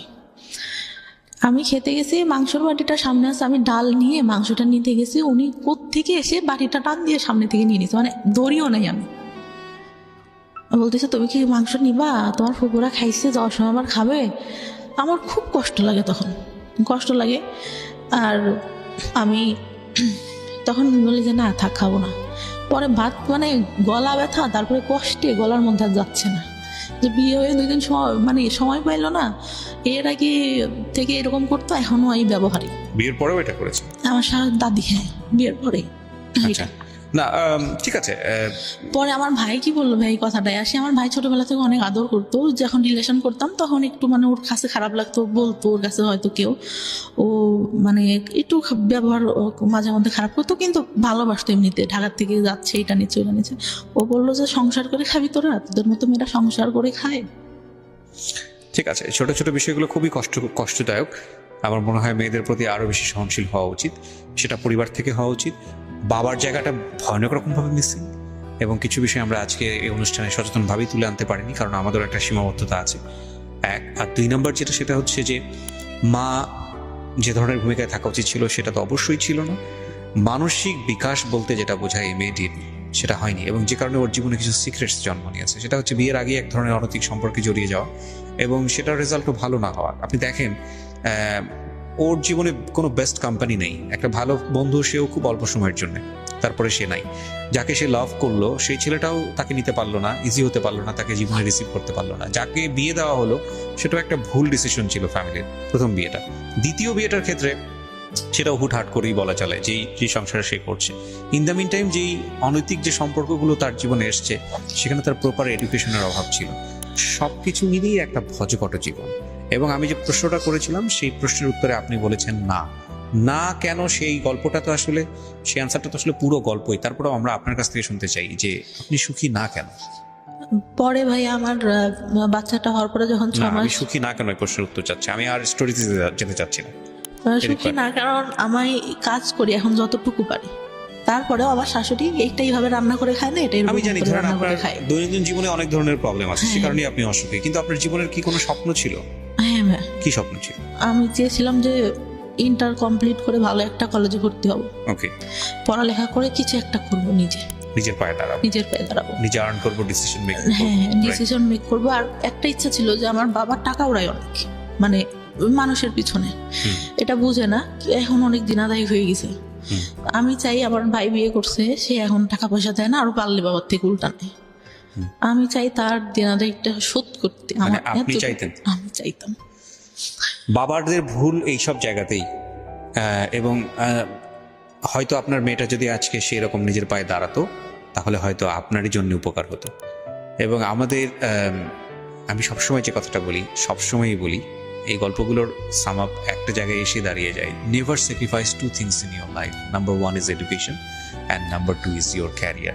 এই দুটো জিনিস স্যাক্রিফাইস করলে এগুলো কখনো জীবনে রিটার্ন আসে না। বাকি জিনিসগুলো রিটার্ন আসে, কোনো না কোনোভাবে আমাদের সামনে ঘুরে ফিরে চলে আসে। হ্যাঁ, এখন সেই জায়গাটায় তো অবশ্যই আমি মাকে হারালে তো আপনি মাকে ফিরে পাবেন না, বউকে হারালে বউ পাবেন, হ্যাঁ এটা বলাই যায়। কিন্তু গার্লফ্রেন্ড গেলে জীবনে গার্লফ্রেন্ড আসবে, বয়ফ্রেন্ড গেলে বয়ফ্রেন্ড আসবে, একটা মানুষ জীবন থেকে চলে গেলে তার রিপ্লেসমেন্ট হয়তো অন্য একজন মানুষ হবে, এটা হয়। হ্যাঁ, এখন আমরা যখন লাভ করি তখন আলটিমেটলি এটাই চিন্তা করি যে না, তাকে ছাড়া আমার জীবন বৃথা। আমাদের লাভের স্টাইলটাই এরকম, ধরনটাই এরকম, আমরা অন্য কোনো কিছু চিন্তা করতে পারি না। লাভ সবসময় যখন হয় তখন একদম ব্লাইন্ডলি ডিপোজিট হয় সেই জায়গাটাতে। সো ওইটা নিয়ে আমরা, কিন্তু মজার বিষয় হচ্ছে যখন জীবন থেকে ওটা সরে যায় এবং জীবনে যখন সেকেন্ড আর একটা মানুষ আসে, তখন একটা পর্যায়ে গিয়ে মনে হয় কতটা বোকা ছিলাম, কতটা হাস্যকর ছিল এই সময়গুলো, কি কত না বড় ভুল করেছে, কিন্তু সিচুয়েশনের থেকে সেটা বোঝা যায় না। তো যাই হোক, আমি যে কথাটা বলছিলাম যে জীবনে আসলে এই দুটো জিনিস স্যাক্রিফাইস করলে এই দুটো জিনিস আর কখনো রিটার্ন আসে না, এবং তখন জীবনটা খুব দুর্বিষহ হয়ে ওঠে। কি ছেলে কি মেয়ে, প্রত্যেকেরই স্বাধীনভাবে বাঁচার ক্ষমতা আছে এবং প্রত্যেকেরই নিজস্ব চিন্তায় বড় হওয়ার সুযোগ আছে। ধরুন, কেন এই দুটো জিনিসের কথা বলি? এই মেয়েটি তার সংসার জীবনে সুখী না, এই মেয়েটি তার পারিবারিক জীবনে সুখী না, এই মেয়েটির একটা বাচ্চা আছে, নিজের জীবনটাকে অনেকখানি দুর্বিষহ করে তোলে। এই মেয়েটির ক্ষেত্রে যেটা হয়েছে এডুকেশনের ক্ষেত্রে, সেটা পারিবারিক ভুল এবং তার নিজেরও অনেকখানি ইচ্ছার অভাব ছিল। একটা সময় তার মনে হয়েছে যে পড়াশোনা করে কি বা হবে, সে যেটা দেখেছে। এবং সবকিছু মিলিয়েই এইরকম জীবন, সমাপ্তির মতো জীবন বাংলাদেশের অনেক মেয়ের আছে, অসংখ্য মেয়ের আছে। কিন্তু একটা কথা হচ্ছে যে আমরা আসলে সুন্দর দিনের স্বপ্ন দেখি, আমরা আগামীকাল নিয়ে পজিটিভ ভাবতে চাই, আমরা বেঁচে থাকি ভালো কিছুর জন্য, আমরা প্রতি মুহূর্তে স্বপ্ন দেখি আমাদের জীবনটা অনেক সুন্দর হবে। যে কারণেই আমরা বেঁচে থাকি, আমরা বিশ্বাস করি সৃষ্টিকর্তাতে এবং একই সাথে আমরা বিশ্বাস করি আমাদের ভাগ্যে ভালো কিছু অপেক্ষা করছে। যে কারণেই সমাপ্তিরা এত স্যাক্রিফাইস করেও তাদের সন্তানদের মানুষ করেন এবং ভবিষ্যতের আশায় বসে থাকেন। ওনার একটা সুখের জায়গা অন্তত আছে, সেটা হচ্ছে ওনার সন্তান। উনি ওনার সন্তানের কাছ থেকে ভালো কিছু আশা করেন। আপনার যদি একটা মেয়ে হয়, আমি একটু প্রশ্নটা করে আজকের অনুষ্ঠানটা শেষ করে দিই। আপনার যদি একটা মেয়ে হয়, আপনি আপনার মেয়েটাকে আপনি কিভাবে বড় করবেন? আমার ভাইয়া মেয়ে। ও, আপনার মেয়ে? আচ্ছা, ওর বয়স কত? 3 বছর? 3 বছর। ও, তো আপনার এই প্রবলেমগুলা যেগুলো আপনি ফেস করছেন, এখন আপনি তো বোঝেন যে আসলে কোথা থেকে কি হতে পারে। সো এই বিষয়গুলোকে আপনি ওর দিকে খেয়াল রাখেন? সব সময় ভাই, সব সময়। এই যে যেরকম আমার ও বাবা বা এখনই বুঝাই যে এটা তুমি এইটা করতে চাও, এটা যদি কেউ করে তুমি আমাকে কিন্তু বলবা, শারীরিক যেটা ওটা এটা কিন্তু সেনসিটিভ। আর ও মানে এত বিশ্বাস করবেন না, এত বুদ্ধি ওর মাথায়। আমি যদি একটু কান্না করি, ভাইয়া মা তোমার কি হয়েছে, বিউটিফুল। আমি চাই আপনার মেয়েকে আপনি ভালো শিক্ষায় শিক্ষিত করেন এবং তাকে আমরা মেন্টালি সাপোর্ট দিব ভাই, সব দিক থেকে। ওর বাবা না দিতে পারলে আমি যেটা, আমার হাজবেন্ড এখন পর্যন্ত ভাই আমার এটা বলা খুব দরকার, হাত খরচ দেয় না। আমার বাচ্চা পেটে আসে, তারপরে ফার্স্ট আমার গায়ে হাত তোলে। আমি জানি ভেতরে যদি ঢুকি তাহলে আরো অনেক কিছু বের হবে যেগুলো হয়তো সহ্য করার মতো না, কিন্তু তারপরেও সেই মানুষটাই আপনার মানুষ এবং তার সাথে আপনি সংসার করছেন। হয়তো ভবিষ্যতে সবকিছু ঠিক হয়ে যাবে। সবকিছু ঠিক হওয়া সম্ভব বলে আমার মনে হয় না, কারণ সে এখনো ফেসবুকে এত মেয়ের সাথে কথা বলে। আইডি আছে আপনার কোনো ফেসবুক আছে? হ্যাঁ, আমার ফেসবুক আছে। সো আপনি ওটাতে তাকে মনিটর করেন? না। আচ্ছা, কিন্তু সে এসে করতেছে, কথা বলতেছে, রেখে দিছে, আমি দেখতে গেছি অনেক মেয়ের সাথে। আমি আপনাকে একটা প্রশ্ন করি, প্রসঙ্গটা অন্যদিকে চলে যাচ্ছে। যে মানুষটা আপনাকে ভালোবাসে না, যে মানুষটা আপনাকে সময় দেয় না, বা আপনি তাকে যেভাবে চাচ্ছেন সেভাবে তাকে পান না, সেই মানুষটা 8-10 জন মানুষের সাথে কি করলো না করলো সেটা দিয়ে আপনার কি লাভ? আগে প্রথম অনেক খারাপ লাগতো ভাইয়া, প্রথম অনেক খারাপ লাগতো। এখন মানে দেখেও বলতে গেলে অনেক মারতো। আচ্ছা, অনেক মারতো। আমার শ্বশুর বললাম মারা যায়, আমার মেয়েটা যখন 6 মাস বয়স, তখন আমার মা আমার সঙ্গে যায়, আমার শাশুড়িরা সব আমার মায়ের দিয়ে এটা করেন, তো আপা ওইটা করেন, তো আমার ননদরা। লাইফে না সবকিছু চুক্তি দিয়ে হয় না। আপনি যে ঘটনাগুলোর মধ্যে যাচ্ছেন, এই ছোট ছোট ঘটনার মধ্যে আমি আর যাচ্ছি না। আমি এখনো পজিটিভ ভাবতে চাই, যেহেতু আপনি সংসার করছেন। হাজবেন্ডের গায়ে হাত তুলে একটা পর্যায়ে এইটা ঠিক আছে। আমি জানি আপনার জীবনে হয়তো আরো বেশি কিছু সিক্রেটস আছে। আপনি এটা যেটা হয়েছে, আপনার গায়ে কন্টিনিউ হাত তুলতে হয়তো একটা সময় আপনি গিয়ে। আমি ওই জন্য তুলি না, আমার মায়ের জন্য। আমার বাসায় আমার মা আসে, আমার মেয়েটা তখন ছোট, ও অফিস থেকে এসে কন্টিনিউয়াসলি এটা দেন তো ওইটা দেন তো বলে। আমি বলি যে তুমি এরকম বলো দেখি তো, তোমার বাসায় আমার মা গেছিল, তোমার মারাও বলে। সে একটা পর্যায়ে উঠে এসলে বললো যে তুই দিলি না কেন আমি আসার পর? এটা দেন তো ওটা দেন তো বলতে আম্মুকে বলতো, মানে যৌতুকের ব্যাপারে? না। তাহলে ওই পানি দান তো আম্মু, এটা খাওয়া, ওইটা একটু আনেন তো আম্মু, এরকম বলতো। আমার খারাপ লাগতো, কি রে আমি আছি, আমার মাকে কেন বলে? ও বলতে পারে যে আপনি একটু বাবুকে ধরেন, ওইটা আমাকে সেটা দিক। যাই হোক, আমি সংসারের বিষয়গুলো দিতে চাচ্ছি না। আমি যেটা বুঝি যে আপনি কমপ্লিটলি নট হ্যাপি, কিন্তু এই মানুষটাই ধরেন একটা সময় গেলে সৃষ্টিকর্তা চাইলে হয়তো আপনার সবচেয়ে কাছের মানুষ হয়ে যাবেন, মনের মানুষ হয়ে যাবেন, হয়তো হতে পারে। থিঙ্ক পজিটিভ, পজিটিভ চিন্তা করাটাই বেটার। যেহেতু আপনার পজিটিভ সে চিন্তাটাই হাজবেন্ড, করি ভাই, হ্যাঁ। কারণ আগে যত সমস্যা হতো এখন আগের থেকে অনেক কমছে। সে একটু মানে বলতে গেলে লোভী টাইপের। ঠিক আছে থাক, আপনি ধরেন যেহেতু হ্যাঁ। আপনার সঙ্গে সংসার করছেন তাকে নিয়ে নেগেটিভ না বলাটাই বেটার। আপনি হ্যাঁ যেটা বুঝি যে আপনি হোপ ফর দ্য বেস্ট, আর দিন শেষে কিন্তু সে আপনার সন্তানের পিতা, বাবা। তাই না? এবং একটা সন্তানের ক্ষেত্রে বাবা মায়ের সম্পর্কটা যেমনই হোক না কেন, এই দুজন মানুষের প্রয়োজন অনেক বেশি, অনেক বেশি। সো এই জায়গাটায় বাবা এবং মাকে অনেক বেশি স্যাক্রিফাইস করতে হয়, এবং এই ধরনের স্টোরি আমরা আমাদের আমি রেডিওতে আমি বলতে পেরেছি। ভাইয়া যতটা সম্ভব স্যাক্রিফাইস করে যাচ্ছি এখন। আগে তো বুঝতাম না ভাইয়া, ফার্স্ট টাইমে ছোট ছিলাম, অনেক কষ্ট অফ কোর্স হতো। আপনার লাইফের জায়গাটাতে অনেক বেশি স্যাক্রিফাইসের ব্যাপার আছে। সো আমি আসলে ওই জায়গাটাই কনক্লুশন টানতে চাই যে আপনার সন্তান, আপনি যেই ধরনের পরিবেশের মধ্য দিয়ে বড় হয়েছেন, যেটা আপনার লাইফে খুব নেগেটিভলি ইফেক্ট করেছে, সেটা থেকে সেফ থাকবে, কারণ আপনার এক্সপিরিয়েন্সের জন্য। হ্যাঁ, আমার এই জায়গাটাই experience-এর টানতে চাই হচ্ছে আমার যারা লিসনার তাদের কাছে।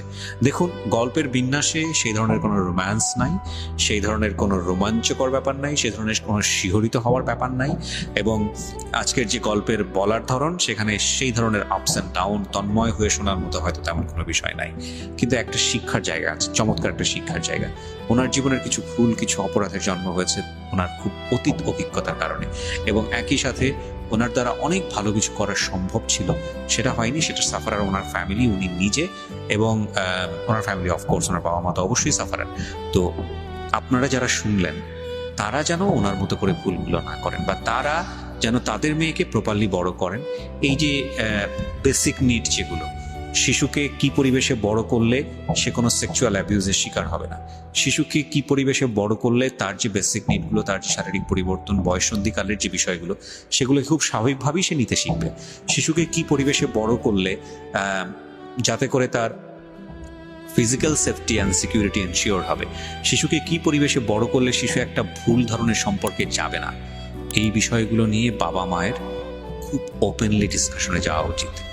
এগুলো লজ্জার কোনো বিষয় না, বরং লজ্জাটা হচ্ছে তখনই যখন কোনো একটা শিশু এগুলো না জেনে ভুলটা করে বসে। লজ্জাটা তার না, লজ্জাটা হচ্ছে তার বাবা মায়ের। So thank you very much. আপনি যেন সেই রকম বাবা মা না হন, সেই প্রত্যাশা রেখেই আজকের সিক্রেটস, রেখেই আজকের সিক্রেটস, রেখেই আজকের সিক্রেটস, রেখেই আজকের সিক্রেটস, রেখেই আজকের সিক্রেটস, রেখেই আজকের সিক্রেটস, রেখেই আজকের সিক্রেটস, রেখেই আজকের সিক্রেটস, রেখেই আজকের